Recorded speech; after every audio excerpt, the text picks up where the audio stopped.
Right, so today I've got the main man, Mick Guilfoyle, my old professional boxing coach, but not only a professional boxing coach, an amateur boxing coach, and an old fighter himself. Mick, how you doing? Thanks for coming on. Oh, no problem, Dan. Lovely to catch up. Nice No, one, mate, mate. it's great. I've wanted to have you on for ages. I've been messaging you about these boxing posts I've been doing, asking for your advice. So I thought, Yeah, why not get you on and just have a proper chat about boxing? good stuff. Yeah, yeah. We both love it. So, Oh, yeah, mate, pleased mate, to be the proper old boxing heads, isn't it? on. Right, that's I want to start because there's some stuff I probably want to find out about you as well. When did you start boxing? What got you into boxing? Because I mean, you've been around for boxing for years. Yeah, I mean, I started. My dad had boxed in the army, and he used to sort of like regale tales of like Rocky Marciano and things like that when I was a kid, and I never really took much notice of it. It didn't sort of grip me straight away. I was a little sort of fat little kid who just got into lots of fights at school and was a little bit of a tearaway, to be quite honest. Me and my brothers, but I remember what got me into boxing is still vivid. Like is I watched Colin Jones fighting Kirkland Lang, Oh yeah, and Jones took him out. Jones was like losing the fight, and I just thought, it just really sort of struck with me. I just thought, do you know what I'd love to do? I'd love to do. I just sort of fell in love with Colin Jones with that big left hook and everything like that. yeah. And I just thought I'm just gonna. I didn't even tell my dad. I didn't tell anyone. I just took myself off to a. I knew there was a gym in Tooting that had just opened by. It was above a pub, the Trafalgar Arms, and it was a real sort of proper spit and sawdust gym. Like they had old fashioned spit buckets with gob in it, and Oh, it was lovely. so filthy. Honestly, when I look back, I think, but there was some real good characters in there who were Yeah. sort of pretty well known around South London. Like Billy Wells owned the gym. He was a former Olympian, super heavyweight. His son actually boxed in the Olympics as well, Bobby Wells, Oh wow. and he won a bronze medal. I think that was the Seoul Olympics he won. But anyway, Billy was out in Mexico, 1968, with Chrissy Finnegan. I think John H. Stracey was there. He Mm. may well have been. It was a real good team anyway. But it was a tiny little gym, but it had some real good old like South London characters in it, and that's where I started. And I Nice. had about 5 or 6 fights for them, and then I started going up to Freddie Hill's professional gym. Like my dad took me up there, me and my brother, and I just fell in love with like the whole sort of boxing sort of thing. But Fred took us to he said, if you want to do any good out of this kid, we was only like little kids. He weren't sort of interested in us as fighters or anything, but he just sort of steered us to Fitzroy Lodge. And Nice. yeah, I remember going in the lodge. He brought me up there. It was on a senior night, and he introduced me to Billy Webster. And he went, "Right, that's it. I'll see you up." Because I'd train at Fitzroy Lodge, and then I'd go up to uh, Freddie's in the week and on a Sunday morning, like the pro gym. But he left me with Billy Webster, and I was just absolutely cacking myself. It was like, wow, this is a proper gym. It was a railway arch. It was like Yeah. everyone knew about Fitzroy Lodge at that time. It was a real famous club. And I'll never forget Billy Webster went to me, right, son, I'll look after you.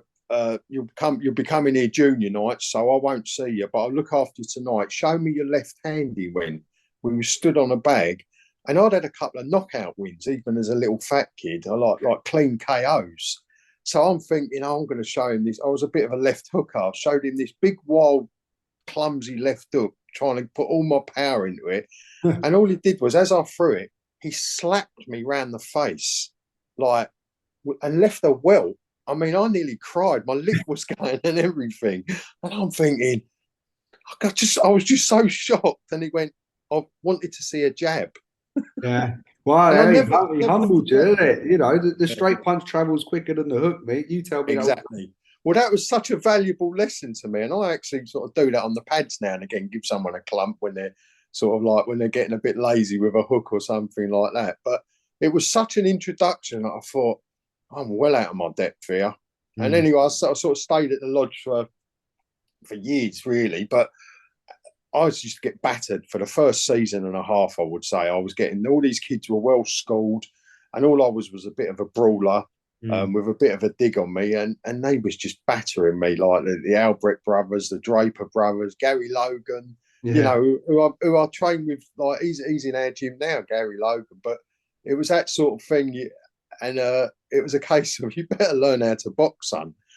Well, You know, that's it. I mean, like boxing, it doesn't matter what kind of personality you got, it's going to humble you at some point. I yeah, mean, and it attracts all different kinds of personalities. Like for me, I was a shy kid, and going into there, the discipline kind of gave me that drive and that confidence. What were you like as a kid? Were you shy, or were you a bit of a tearaway? What were it you was a like, it was man? a weird how I was, because I was quite a shy kid, but I was always in having tear ups. It was like I'd be sort of like, I was more interested in reading books and going out and playing football and things like that. I think people thought I was a bit odd, but I Really? had a lot of free flowing anxiety, a lot of fear, very unconfident. But on the Yeah. surface, people used to think I was a bit of a head case when I was little, because I was always fighting. Mm. But it definitely brings out confidence in your boxing, without a shadow of a doubt. There was always a bit of a there was more of a kudos to it in those days to be a boxer than there is today, because Mm. you only had the amateurs and you only had the pros, and you had the what I wouldn't call it, it was unlicensed boxing, Yeah. but nobody bothered with that. So it was just purely amateur boxing and professional. There was no white collar. There was no, like, obviously no YouTube or anything like that. If you was a boxer, you was You were you proper. was you was trained properly. Yeah, yeah. I mean, that's a big thing nowadays, and like even I mean, I've been boxing for 12 years, and even one of the things that I found recently is the amount of people that kind of go more of an easy route, and they go straight into these shows, these white collar shows or these YouTube shows, Yeah, where they're yeah, getting the proper ring walks and they're getting loads of people there, and the quality of it isn't good, but like even when I see these kids and they're like, I want to turn pro, and they're going through sort of these white collar things, I think that's not the proper way of doing it. Of course, to get into any ring, as you would know, it takes courage. But I think that nowadays there's a lot of clout. There's a lot of people that would sort of call themselves boxers, but they wouldn't follow the traditional route, if you know what I mean. yes. I think boxing is I mean, I've turned into my old man, like, God rest his soul. He used to be moaning about boxing, how it was going downhill, and I'd be like, I'll leave it out. But I've got to have a bit of acceptance around it, because times change and the Mm. world is changing, but there's still that sort of bit of me that yearns for it to be. I don't want to sound like a boxing snob, but it No. was always like, there's a new generation, and people say to me, "Oh, all these YouTubers, it's attracting people to boxing," but I don't really see it as attracting people to the amateur gyms and filling out amateur clubs and things like that. They just want to do this sort of razzmatazz, try and get on telly or YouTube or whatever it is, and yeah, the standard is the standards. To be able to go somewhere and say, right, we'll train you for 8 weeks and you can compete. It just doesn't bear thinking of. I just think, No. Yeah. with when I was training, even when I was coaching down at the Fitzroy Lodge with the kids, you'd have them doing footwork drills for a month. You'd have them doing Yeah. throw jab and nothing else for 4 to 6 weeks till they really learn it.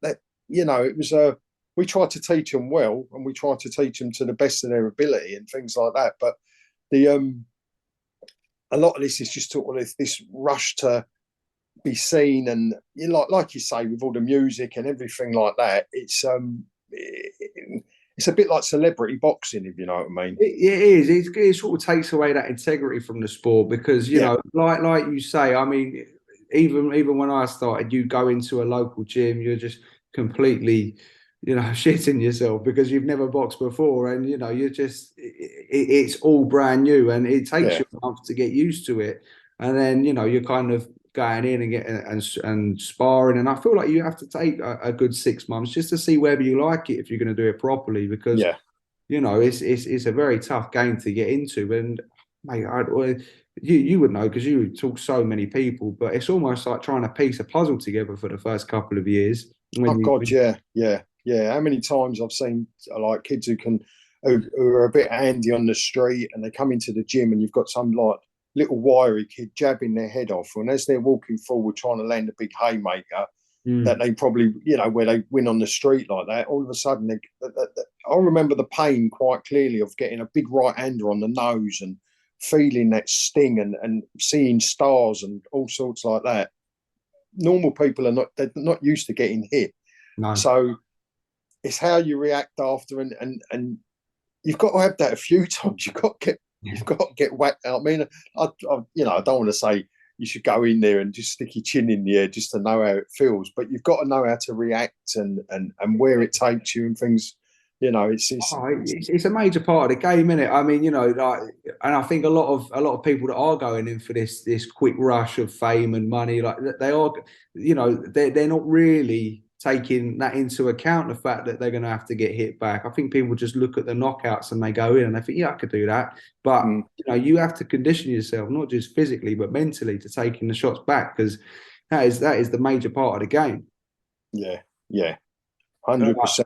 But I remember walking into the changing room at the lodge one night a few years back, and there was a young kid, looked the part, all muscles.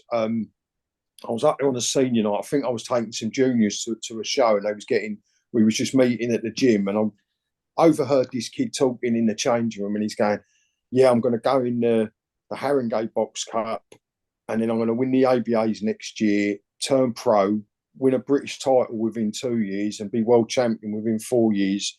And I'm sitting there looking at him, and I just sort of like, he didn't know who I was because I wasn't down there a lot on senior nights. And I just said, "That sounds good, kid." I said, how many fights you had?" He'd never actually boxed and he'd never actually sparred. And he's telling everyone in the changing room what he was going to do. And I just thought, God, you've got so much to learn. The delusion. Yeah, I'm not slagging him off, but no. that's just how society is now. They want this quick grab of everything, and it's a race to the top rather than learn your craft and get there and stay there. But that's the beauty of boxing, in any other sport you can get these pretenders, but as long as you get someone that goes into a proper gym, because I've seen loads of people go into gyms and have that mentality and beat up the novices and the king of the world. But as soon as you go into a proper gym and you've got that mentality, you're just going to get found out and you're going to get hurt. Yeah, yeah, 100%. And that's what it is. It's okay having ambition and it's okay having dreams, but you've got to have a bit of a reality check, and you've got to respect the sport and think to yourself, no one starts snooker and can do 147 breaks or play tennis or any game. You've got to learn your craft, listen to the people who've been there, and you've obviously got to take your lump. I mean, boxing, you're taking lumps and bumps at the end of the day, but when you're sparring better guys, and when that's the only way you get better. Is by being around. So if you're in a gym where there's say 10 fighters and you're the best fighter in the gym and you're not going anywhere else and you're just sparring and you're the best at sparring, you're not actually going to get any better. I don't think so anyway. Well, I mean, one of the best ways I learned was sparring in Epsom and Ewell. You remember the old the Eastwoods and the Prices? Yeah. The big traveller heavyweights. So I'm a 56 kilo kid, and they're absolutely whacking lumps out of you. But ever since then, no one can really hurt you. No one can really move you. I feel like as long as you get in there and push yourself, it not only will toughen you up, but it will help you advance, not just physically but mentally. But I want to talk about your style, because people might be surprised, but you weren't a pretty back foot boxer, were you? From the stories I've heard. No, I certainly wasn't. I was game. I could punch a bit, but I just didn't have the head for it. In respects that I'd lose my temper. Yeah, I'd lose my temper. And I had some good coaches. I remember as a junior, I had like Gordon White, Ron Coverton, Charlie. They was at the lodge, but Charlie Smith, Chrissy Mallins, Billy Wells at Tooting. And as a junior, as I say, there was Gordon White, Ron Coverton, and then a guy called Howard Rainey, who I absolutely loved. He's sort of like he's a bit of a legend in boxing, but he was sort of trying to teach me stuff that was so far out there, but he was so advanced. I mean, he trained Colin McMillan for to be a world champion, and some of the stuff I used to look at and think, this guy's mad. But now you look at it, you think he was so advanced and so clever. He was doing stuff that Europe, like he was watching all the Russians and the Eastern Europeans, East Germany, which it was at that time, and some of their styles, and I'm thinking, this geezer's mad. But it was spot on, and purely for the amateurs, it would have been, if he'd have been sort of like kept at it with the amateurs, he'd have built a great amateur team. Yeah, I personally believe. And then obviously as I went senior, I had Billy Webster, Mick Carney. Obviously, Freddie Hill used to be like on the pro side, but Billy Webster for me was great on the pads. Mick Carney was great in a corner. I wouldn't say Mick Carney actually trained me, but he was always there, and he was a great organizer and a great man, and I loved Mick to bits. He'd go in the corner and he could read a fight. He was a great for tactics and things like that. But he'd shake his head at me sometimes, and I'd be sparring, and he'd be coming in going, "There's something wrong with you. You're just off your head." He was always worried about me nutting someone or I've heard the stories of Mick Carney. Yeah. I've heard everyone talks about Mick Carney. The stories, and if you've put in a great performance, he won't even acknowledge it. But if you've had a loss, he put his arm around you. Yeah. No, he was a great guy, but he didn't suffer fools. He really didn't. I've seen him sort of like kids coming up. If they did something wrong, that didn't befit the club, he'd walk you to his little office thing. He'd pick up your medical card and he'd put his arm around your shoulder, walk you across the gym, talking to you nicely, get you to the door and hand you your medical card and say, "Don't bother coming back." Yeah.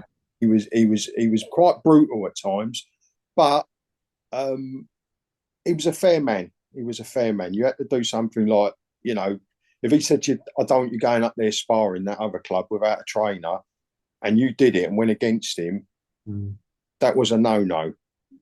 Me, sometimes I'd be out on the piss and he'd know about it, and he'd ring me up at home and he'd go, I remember him ring me up and saying, "Look, do you want to box in Czechoslovakia in 2 weeks?" And I went, yeah. He went, "Mick, I can hear you're drunk now." I was pissed, and so he didn't sort of kick me out of the club or anything, but it was like he gave me a bit of a squeeze on that one. But I hadn't done anything wrong for the club. I was doing it wrong for myself, because I did like to skip training and go missing and but get on it. For you, I know it seems that it's tough love, but it is tough love at the end of the day. Yeah, definitely. How many fights did you have, and how long did you box for? I boxed from the age of about 12 or 13 till I was about 22, 23. Yeah. I would say I had probably about 40, 50 junior fights, and about 20 senior. I kept going missing. I'd have a couple of fights, maybe a bit more, maybe a bit less. And then I'd go on the missing list for a few weeks. And then I had a few things. I mean, I had to take a year out when I had the bone taken out of my nose. Yeah. When I was I 16? Yeah, because I had my first senior fight at 17. And that was after a year out of the ring. And he stuck me with an Irish international, just won 2 medals in America, a geezer by the name of Brendan Byrne. And it was a Dublin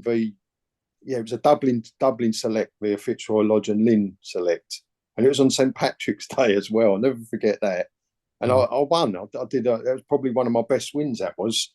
And then sort of had a few more fights on and off, and then go missing. And it was like, but I never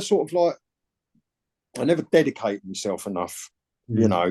I'm quite harsh in the way for fitness and everything to everyone else, but it's just a case of do as I say and not as I did. Yeah. How did you ultimately finish your fighting career? I mean, in your early 20s, what was the catalyst for you to stop fighting? Well, I had 3 kids by the time I was 22. Yeah. I had my own business. I bought a house. I was doing okay money wise, and it was a case of I preferred being out of my pals. Mm. I Yeah. preferred the drinking lifestyle, the party lifestyle, as well as being a very young dad. So it was like it was it. I've had regrets about it in some ways. I think so, but I don't think I would have been.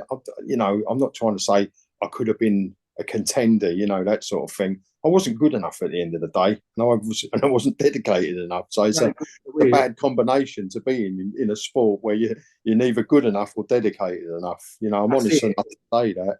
Oh mate, and you've had plenty of fights and that, and then look, you've gone on to teach and train so many boxers, and like Mm. I mean, tell us about that. Like you've decided to take that step back. Have you gone straight into coaching at the lodge, or have you? No, I mean, I had a long time away from boxing. I was, I was out working and hard working, hard drinking, um, and I wasn't really interested in boxing anymore. I got like not disillusioned with it. It's just I sort of felt a bit embarrassed. I'd watch sometimes. And I'd look at the telly and I think in my head I think, yeah, I could have probably beat that guy when really I couldn't have. And then I started seeing some of my friends who I'd boxed with. You know, I remember seeing Chris Oko on a show once, and I thought, God, I boxed with him in Holland. We was on the same London squad together. Kevin Lushing was another one. I thought he's boxed for a world title there, and like so, I was around those sort of fighters. Funnily enough, Adam Booth was on that London squad as well Really? with us. Yeah, yeah, and you know, different fighters and that you're sort of seeing on the television. And it's like one of them sort of like footballers who played with like I don't know David Beckham, like might have played with him as a 12 or 13-year-old, and all of a sudden he's playing like in World Cups and playing for England, and doesn't mean that you're as good as him. It just No, means no. that he went Well, on to people go things. in different ways, don't they? People sort of peak a bit later Yeah, when they're kids. Some people just stick with it. Some people find someone else. yeah. It's not for everyone. Do you know what I I mean? mean, I kept my eye on it. I still sort of bought the boxing news. I was still interested. I've always, I love the history of boxing, and I still watch all the big fights and things like that. But I wasn't I wasn't sort of like one of those sitting there thinking, "Oh, I could have done this, I could have done that." I was quite content with what I'd got out of boxing. Um, and then I remember going to a funeral, and I met Adam Martin, Mm. and he just, we'd spoken a few times, and he knew my brother because my brother had coached down Fitzroy Lodge, and he said to me, he asked me, he said, "Would you mind popping in, going to see Grant Andrews, who's a junior coach down there?" And I knew Grant because we boxed on the same shows. And I popped into the lodge and I just fell in love with the place again. You know, when you go into Fitzroy, I don't know if you've ever been there. I've never It's been. got this real smell about it that some people would say, "Oh, that's nasty," but I loved it. It's real seeped in sweat and blood and tears and everything. Old school And boxing spell, isn't it? yeah, yeah, it's Okay. got that sort of thing, the old glove smell and everything like that. And yeah, I just fell in love with it again. Just started training the kids, and yeah, we was doing all right with some of them. I remember kid called Callum Miles. I think he'd had about 15 fights or bouts, as you call it in the amateurs. I'm not allowed to say fights. I kept getting in Ah. trouble, things like that. But I think he'd only won a couple of them, and then I started helping him out and doing different things and getting him to sit down on shots, and then he went on a real good winning streak, and he only lost to a couple of national champions the Mm. next year. So things like that was like a buzz for me. It feeds the ego a little bit when you're doing well, without a doubt. Of course, but you're not only does it feed the ego, but you're helping out. You're helping people out. You're helping people develop, especially when you're training kids as well and juniors. Yeah, I yeah. mean, I've sparred Callum loads of times, and funnily enough, I remember before I'd even turned pro, met you or Adam Martin. I watched a documentary on Sky about Fitzroy Lodge, and Callum was one of the main boys they were following. And Oh, yeah, I was in his corner for that one. Yeah, yeah. it was only probably a couple of years after I'd been training with you that I went back and watched that, and I thought, "Oh, it's Mick." That's Callum. Yeah, it's yeah, that was That was funny, that. But Yeah. No, yeah, that was so great. what? Scott come down with Ed Robinson. I think they brought Manny Pacquiao down. Mm, Yeah, they did. Manny Pacquiao come down and visited the gym, and it was lovely. It was did like you an old see him? reunion. Yeah, yeah, yeah. Is he small? About the same size as me. So yeah, Yeah. yeah. But he was lovely. He stayed for ages, signing gloves, signing all the kids' things. He couldn't. He was very broken English, but he really sort of like you could see he was in his element, and the kids absolutely loved him. He was such a gentleman. He was really was. You think where you think? I mean, you think the level he was at then, but where he's come from. I mean, that would be, Mm. a privilege to train in a gym like that from when he was a kid. Yeah, yeah, yeah. Definitely come from nothing, didn't he? So but he was, yeah, he was great with the kids. And going back to that, what you say about those kids, it was probably the most fun time I had in boxing was training those kids because I'd sort of come to the conclusion I didn't mind being called an old git all of a sudden. Uh, but they had so much respect, and even to this day, I get texts from some of them.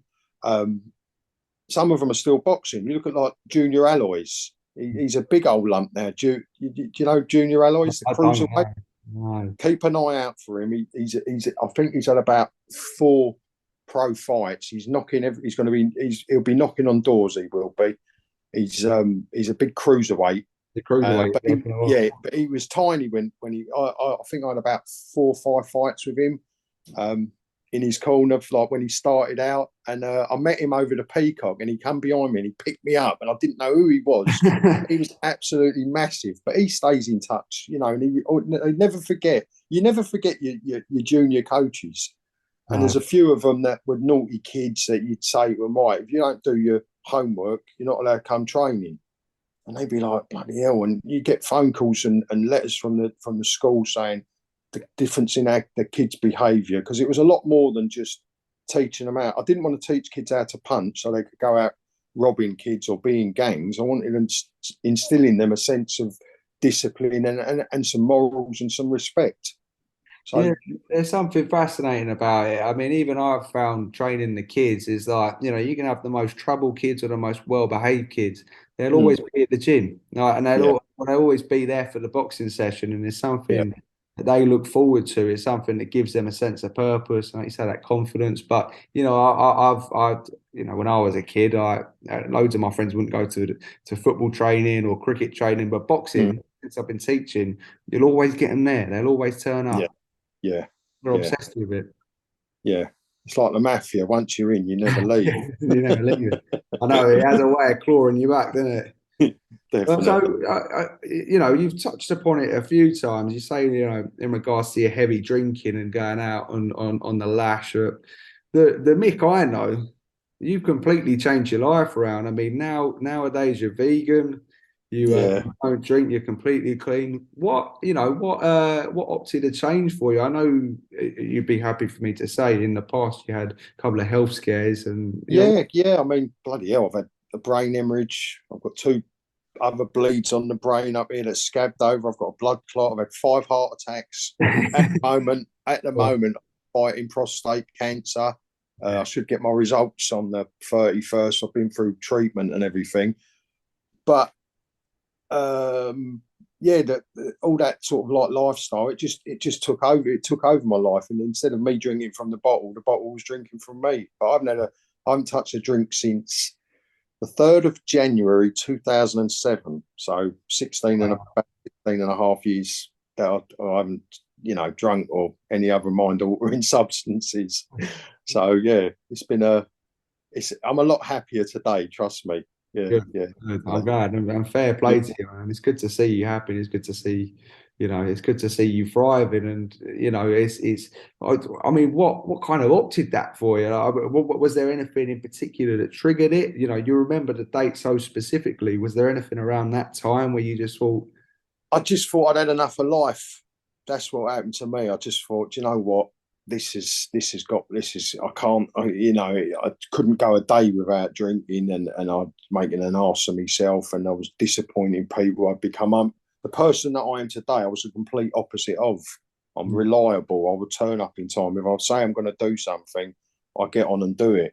Um, but it's just the grip of it's probably the addictive personality. You know, it's in a lot of people. A lot of people have got it, and I just thought I just wanted to die, and then one day I just thought, right, this is it.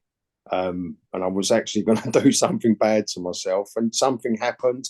I don't know whether it was like a spiritual awakening or whatever it was, but I just thought a little voice went, "Don't do what you're going to think of doing." And I won't say I was going to do it because I don't want to big myself up or anything like that. But it wouldn't have been nice, put it that way. That's just, I'm But glad you didn't. yeah. And I've sought help, spoke to people who had been in the same predicament, who knew how to get out of it. And yeah, I've never looked back. I've never wanted a drink since. Nothing phases me like that. You know, it was a little bit of a struggle at first because you sort of like changing your whole life. Something I'd sort of been on a 20-year bender, like almost a daily drinker, to nothing. And it's like, wow, how do you fill the void? You know, how do you live a normal life? I didn't know what a normal life was, even though I'd sort of, I was functioning. I still had a business and things like that. But I'd sort of hit rock bottom, and yeah, it was either dying or getting up and cracking on with life, and that's what I did in the end. Yeah. So my dogs are just about to walk That's in. all right, mate. If they come in, that's fine. Yeah, yeah, they're all right. Yeah. I was going to, fair play to you. Hello. Hey, sit down. Mate, he's allowed in. He's allowed in. Yeah, no, mate, that's one of the things I always found about you, as a coach, because I first met you, when did I first meet you? How many years ago? Was it 5 years ago, maybe 4 years ago? It's easy 5. Yeah, it must be 5 years. Oh, yeah. And, obviously the boxing world's a small world. I knew of you. I was training with Adam Martin, Germaine Brown. We had Kirk Garvey in there at that time. Yeah. And Jamie Carly. Yeah. Jamie Carly. Yeah. I mean, that was just, that was just terrible, man. Yeah. Jamie Carly was just a lovely fella. Like, amateur, I trained in the amateurs with Jamie as well at Small Holdings. And oh, yeah, of course you did. Yeah. yeah, that was just the game as they come, wasn't it? He'd always hated sparring Jamie Carly. Yeah. He wasn't the most technical, but he was just so game and just always willing to chat to everyone. And he was just a lovely guy, wasn't he? Yeah, definitely. But what I was going to say is that's what I always found about you. You're so open, and I think that's why I warmed to you as a fighter, because I don't think I'm your textbook fighter, so to speak, in the way I'm with my makeup. I'm very, I'm quite a sensitive person. I like to analyze and talk about things, and, even getting nervous before fights. The world of boxing is just full of people that put on that macho front. But I will talk to you and I'll be like, "Oh, Mick, I am in absolute bits here before I fight." I'd be feeling sick. I'd be like, "I hate this sport," huffing and puffing. And you would say to me things like, "I used to feel exactly the same and no one would talk to me." And I don't know, it was something talking to you after a good spar or something. It was, I knew I'd be able to get something, and Adam Martin was great with me as well. All of my coaches have been, but I just always found with yourself, you had that approach where you would, even if it was chatting to me like 20 minutes or something, I think see, years ago, I'd have been like macho, like kick you up the arse, get on with it. That would have been my attitude. It would have been like, you're in a tough sport, fucking deal with it. Excuse me for swearing. I didn't mean to swear, Dan. Sorry, but it would have been that attitude. But after going through what I'd been through my life, I realised that holding everything in and not discussing stuff and not discussing your fears, your anxieties and things like that doesn't really help you. Because I always used to, before every fight, I'd go, I ain't doing this anymore. I am not doing this. Why am I putting myself through this? And I'd be so nervous. And all I needed was to hear someone say to me, "Mick, look, when a lion's hunting a deer or an antelope, they both feel the same, but one fights and one flights. And knowing that everybody else feels that anxiety before a fight, I thought I was the only person that, you know, you hear people say, I feel a bit nervous. Mine was all consuming. Mine was like, and I thought to myself, I must be a bottle job then. And instead of someone saying to me, how can you be a bottle job when you get in the ring and you fight your heart out? That's not the sign of a bottle job. That's the sign of a braver man, because you're going through all that fear and anxiety before a fight and you're still doing it. Anybody else would go, I'm out of here, I'm gone. I'd be climbing out the window sort of thing. So it was having that bit of empathy and knowing that it's just knowing fighters. Some people get nervous. Everyone gets nervous. Some people just show it in different ways. Some people talk a lot. Some people go, I'm all right. But you can see the sweat and the nerves coming from them. And like my brother used to get in the ring smiling. And I used to look at him and think, how does he do that? How does he do that? You know, so, but he used to be as nervous as me, but he just comes out in a different way. And it's just having that experience of being in a changing room and thinking they're all nervous and knowing how to approach them. Some people want you to talk to them. Some people just want to be left alone. That's what I used to be. Just leave me alone. Leave me alone. And I'll get on with it, sort of thing. So it's just experience. That's all it is. There's nothing that I've got a God-given right over. It's just being around that many fighters and being around that many coaches. Yeah, I mean, both you and Adam had a great way of approaching it. You know, I always remember Adam telling the story about, you know, he always tell people about, you know, when I would go into a change room and tell people how nervous I was and how I hated boxing, and then afterwards it's the best thing ever, and I can't wait for the next one. You know, it's funny, the nerves, because like you say, it is all consuming, and I really suffered with nerves every time I boxed.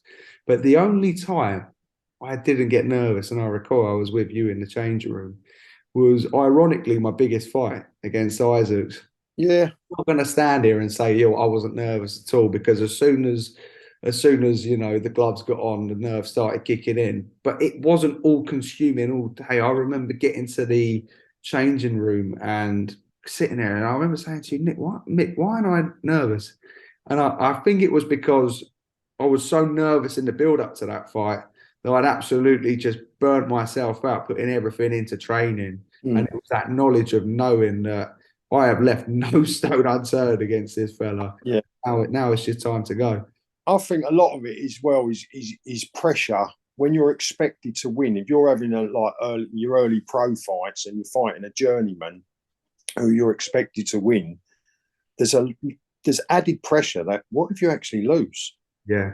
You know, there's that little sort of voice that it might be in your head, not for all fights, because a lot of people are just, it's not happening. I'm so confident. I'm going to go in there, wipe the floor.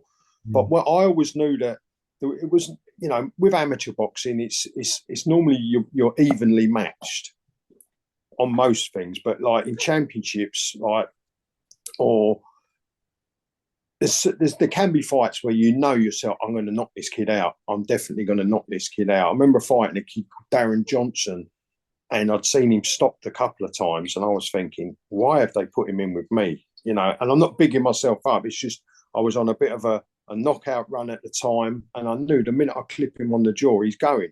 And sure enough, I did. I knocked him out. I put him down 3 times and stopped him. But the nerves I felt before that fight was just like off the scale. I was thinking, what is wrong with you? You know you're going to win. But my head was just saying, what if he catches you and bangs you out? It's so embarrassing. Those journeymen I boxed, and even I can't even remember the kid's name. It was over a decade ago, but I remember boxing this kid. It was at Earlsfield. I can't remember what club he was from. I remember he wore a white and green vest with green shorts and a red headguard, because there's a picture of him smacking me in the face that I've still got, and the glove is just indented there. But this kid had like two fights, 3 fights or something. It was a novice championship, so I must have had, I don't know, but I was definitely a lot more experienced than this kid, and I'd seen him and he wasn't very good.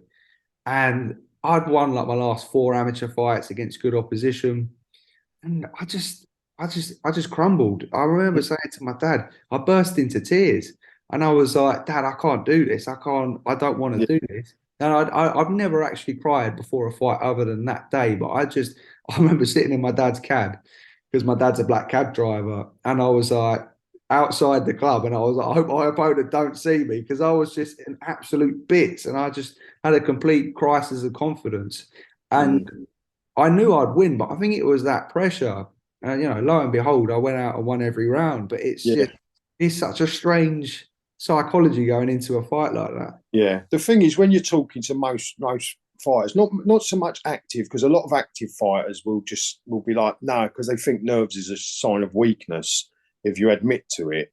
But most even the greats, you talk to pros and you talk to championship material fighters, and they all say I was in bits. I remember George Foreman talking about when he fought Joe Frazier. I mean, he wiped the floor with Frazier, and he said as they did the introductions, he stared at him, and he was staring into his eyes. All that face off and everything. And they said, "What was that?" He said, "I had to stare at his face because I wanted him to stare back at me, because if he looked down, he would see my knees were shaking together. He was absolutely cacking himself. So it's just when you hear guys like George Foreman terrified, you know that you're in good company, really. I remember. I mean, it's that art of deception, isn't it? Tricking your opponent into thinking you're not scared. And I think Mike Tyson was the best at that because I mean, Tyson is the biggest open book in the world. He is Yeah, trained for saying anything. yeah, But he was always talked about how nervous he felt before fights. But there's mm, actually video footage of him and Teddy Atlas when he's an amateur just crying, and then he yeah, goes out and blitzes this guy out in like yeah, 10 seconds. And yeah, it's such a common feeling. But I do think that from my own experiences and obviously from what you said, is it's good for people to know that it is normal to feel that way. yeah, yeah, yeah. It's just how you deal with them, isn't it? Really, at the end of the day. Yeah, yeah. I think having a little routine's good as well, going into things so you know how to feel, you know what to expect. Mm. Right, let's talk some boxing, Mick. Let's get on Let's to talk the some nitty boxing. gritty stuff. Well, I want to cover a bit of the professional stories you've got coming up, but obviously, I know how much you love your boxing, Mm. and whenever I make my lists, I always send a little Mickey Guilfoyle text if I've got any questions, just to make sure that you agree with sometimes you swayed me on the Marvin Hagler front. I wanted to know, I wanted to know, in your opinion, who are your five greatest boxers of all time? And I mean, you don't have to go back to the Harry Greb era, the 1910s and 20s, but I know I'm putting you on the spot a little bit, but who are the top five in your opinion? And a little bit as to why. Before, up until a couple of years ago, my five would have been Sugar Ray Robinson as a stand like straight away. Um, Sugar Ray Robinson, Willie Pep. Yeah. I loved Willie Pep. But what I try to do, what I find hard doing is sort of like putting somebody in who I haven't seen. So Harry Greb, when you look at his resume, he's got to be in there, but I haven't seen him box. So I still find it hard. Obviously, he must have been an absolute savage, Mm. but because I haven't actually seen him, I mean, obviously, I haven't seen Robinson and Willie Pep in the flesh, but I've seen enough of their fights on YouTube. Is brilliant, isn't it? Oh, Really, like, YouTube's amazing. I mean, it's just like an archive. You talk yeah, about Sugar Ray Robinson and Willie Pep there. I mean, like, these guys are just so far ahead of their time. I mm, mean, Willie mm, Pep is putting off his little rhythms, the way he's able to break the rhythm and just yeah. roll out and just smother his work. And it's. I love watching the old fighters more than I love watching the new fighters. I just Yeah, think. I'm totally on that myself. So we've got Robinson, we've got Willie Pep. Was that your one and two, Robinson and Pep? Yeah, yeah. Yeah. But then the rest of them sort of like they change from. I mean, I've got Marvin Hagler as my greatest middleweight after because as I say, because of the Greb. Like we're talking a couple of years ago before I sort of really done my homework on Greg, because I never really did. I knew he'd been a great fighter, Mm. but I've got obviously Marvin Hagler's my man. Yeah. totally, totally. He Like is the haggler, man. I mean, you know what? I actually got quite a bit of stick from a few people, not like, in any aggressive way, for putting Hagler over Carlos Monzon as the greatest middleweight. And I tell you, the bones they had to pick with it. Now, obviously, it's a bit of a nitpicky one, but Monzon had more defenses and was champion for slightly longer. But, that's neither here nor there. mm, But it was in regards to the way Hagler fought Roberto Duran. And, pardon me, the fact that Hagler had most of his biggest title defenses against smaller opposition. But I kind of had the mindset that Monzon also had his title defenses against smaller opposition like Emil yeah, Fritz. like Napoli's and people like that. Yeah, yeah. And he never really boxed out of Argentina, did he? No, Monzon. and I mean, he was fantastic, but Mm, I just look at Hagler in regards to the John Mugabe fight, mate. yeah, That's just ridiculous. yeah. Like, The and thing, is with Hagler, people just sort of like automatically go to the Mugabe fight, and they go to the Hearns fight as he is, total destruction. It wasn't. What did he call it? Destruction and destroy instead of or destruct and destroy. He called it whatever it was he had on his hat. It didn't sort of fit right, but and the War Machine and that. But he was such a cute, slick southpaw with great footwork in and out. Some of his early fights before he actually won the title were just amazing, and he gets that, people talk about Monzon without actually having seen him. yeah, it's what they've It's seen. aura about him. Yeah, yeah, that the fact that he'd gone out and he's slapping up all the women and beating up the paparazzi. He's got that menacing aura that to go with it. That kind of it is, of course, it isn't nice at all, and it isn't something to look at with any pride. But that whole menacing aura and that rage Yeah, is knocking yeah, everyone out. Whereas yeah. I think you're very right, and I don't think Hagler gets enough credit for it was Kevin Finnegan he boxed, wasn't it? And Twice. twice, yeah. Benny Briscoe, Willie Yeah, Monroe. These guys are, and I can't remember the name of the others, but he was in tough fights. Like, yeah, yeah, yeah. All those Philly fighters, and that era was you the sort of late 70s. I love the 80s boxing. That's my favourite era because it had a bit of show busy, bit of the real super fights, and some great fighters, man, from all the yeah, weight divisions. yeah. I always sort of thought of the 70s as sort of like another sort of 50s type hard bees, if you know what I mean. They was tough times and tough people, and so there wasn't on the skill level. They couldn't live with the guys from the 80s, but they had that toughness about them. So when you've got that people like Hagler who've come through the 70s, they've got that hard work ethic, but also with a lot of skill.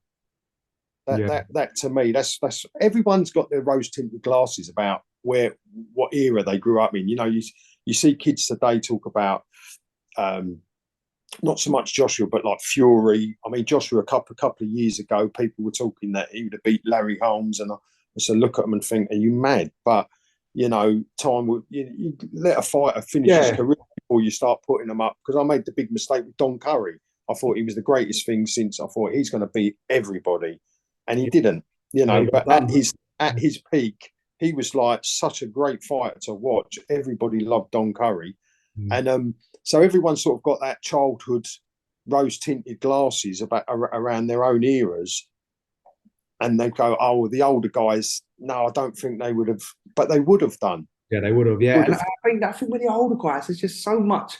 Like these younger generation, and I'm 26, so I'm sounding like an old git now. But Yeah, but you're sort of like a bit of an encyclopedia around a bit of boxing. You've really studied it. You've looked back, and for somebody sort of who's been there, done, and actually boxed, and to actually sort of take the time to study your craft and study your former boxers is fantastic. I think I like it to see somebody look at the so-called black and white era and go, wow, look at the way this guy moves. I remember you talking to me about Jack Dempsey and the shifting, and yeah, I think to myself, this geezer really sort of watches the old stuff as well. It was nice. It was nice to see.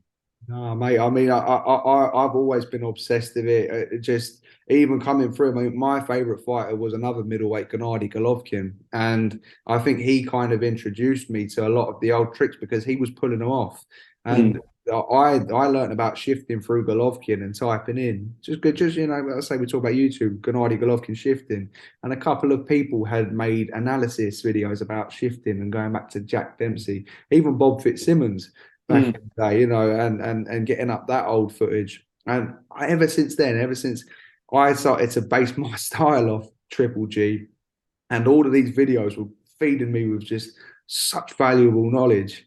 Yeah. And I just started watching as much as I can. And I'll watch someone like a Benny Leonard, the ghetto wizard from the 1920s. And this guy is just moving like a modern day fighter 100 years ago. It's just, I find it phenomenal. I think these originals that, like a Pele, so to speak, like he's coming up and doing stuff that you've never seen.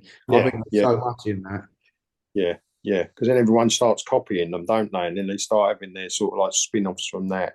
Everyone's trying to sort of be the next big thing or try to copy the next big thing. I do it as a coach. I look at I look at some of the old fights. I see a combination. I watch where their feet are, and I think I'm going to do that on the pads tomorrow. I love that sort of thing. And who better to do it from them than former greats? It's best way to learn, isn't it? I mean, you look at a few of the people that have influenced the modern day boxing culture. I would say Mayweather is one, for instance, with the shoulder roll. Obviously, people are copying that, but people will know Mayweather, but they won't know Nicolino Loche and George Benton. No, the old guys that done it, and he, as amazing as he is, and he's probably the best to ever master it, that particular style at such a high level, potentially controversial, but he wouldn't have been able to have done that without those guys laying the foundations. Of course not. I mean, before mate, I loved Pernell Whitaker.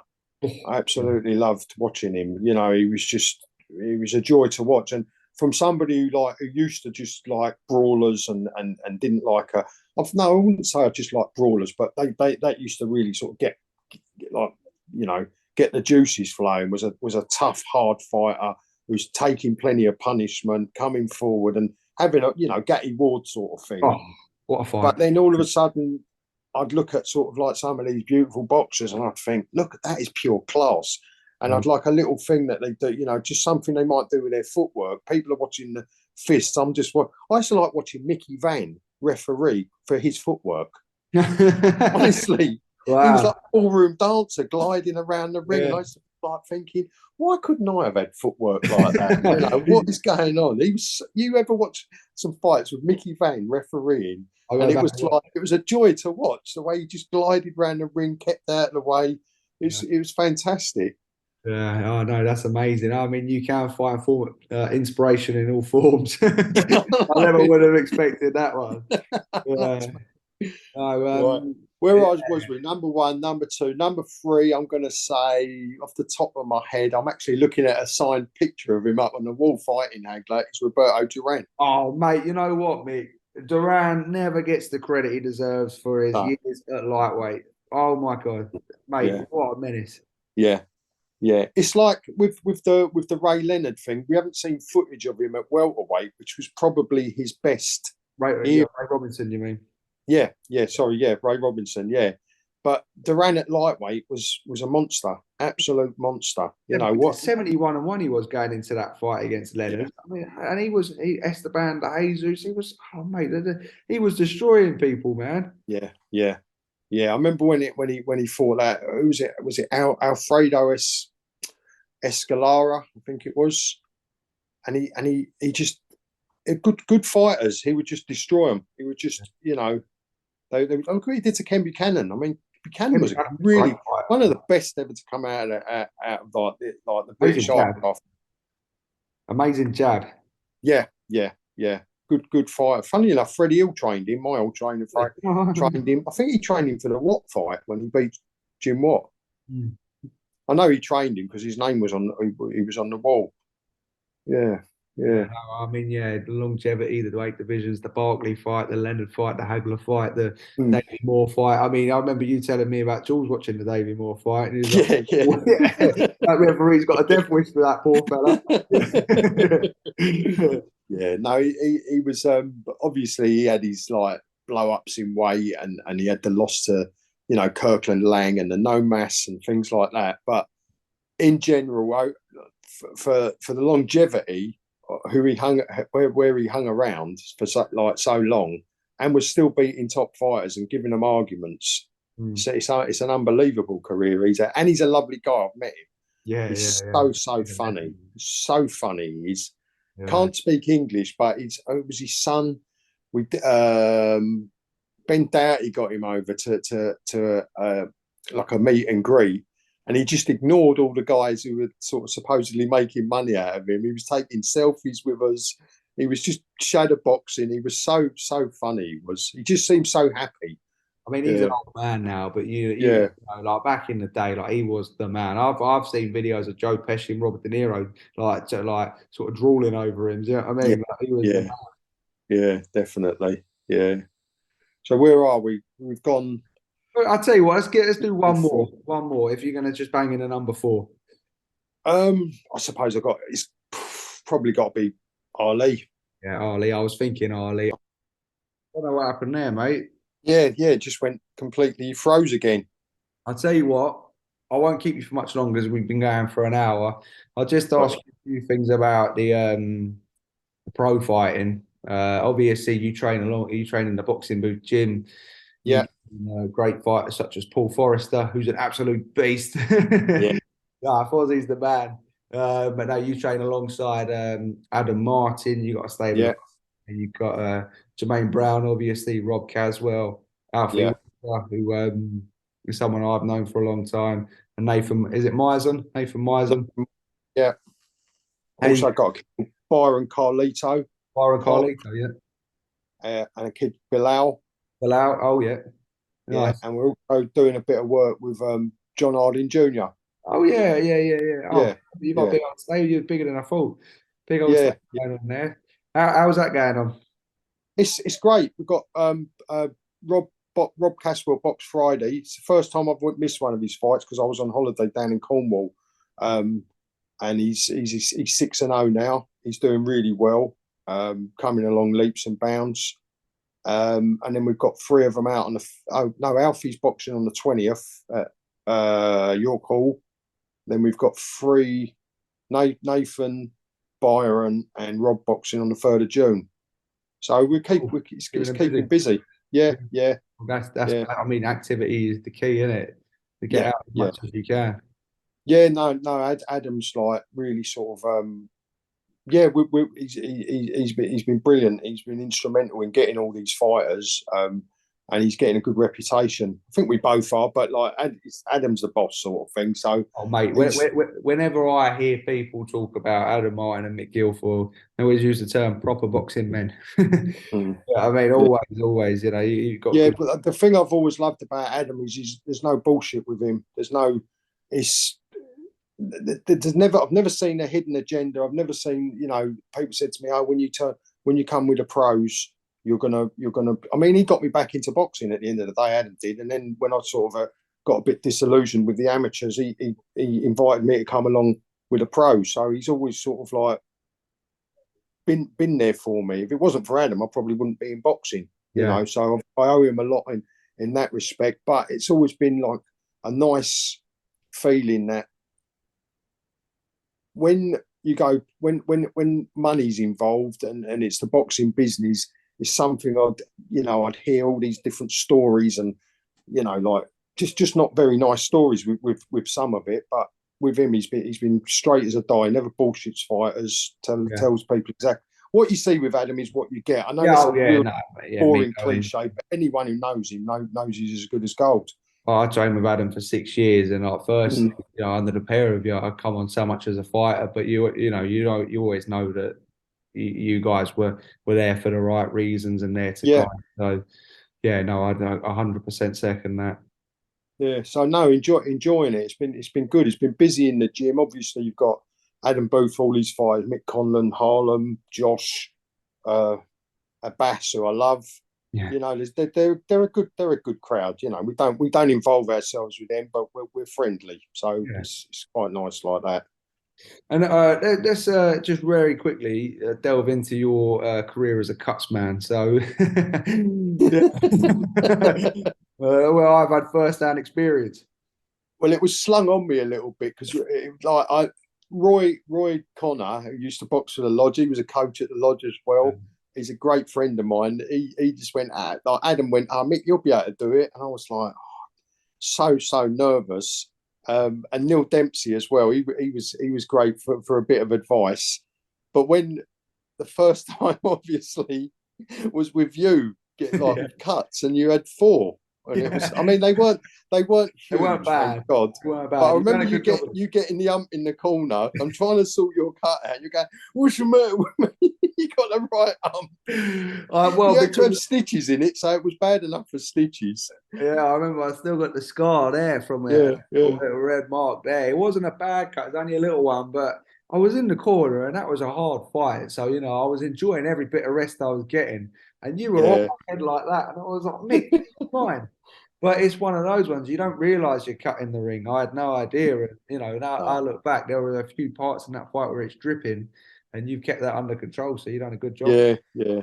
I think it's a bit of trial and error, isn't it? You know, you're gonna, like Neil and Roy said, you'll get a cut, and you just won't be able to stop it bleeding. It's a bit of luck, really. I mean, there's obviously an art to it, but it's the more you get used to. It's like anything. The more you're doing something, the more. So I'm always sort of like saying to people, do not get cut. I'll keep your effing hands up and keep your head out of the way. Mick, I'm going to let you go now. Thank you very much for coming on, mate. You are a star. Love it, Dan. No, mate, it's great to catch up, and it's great to get you on.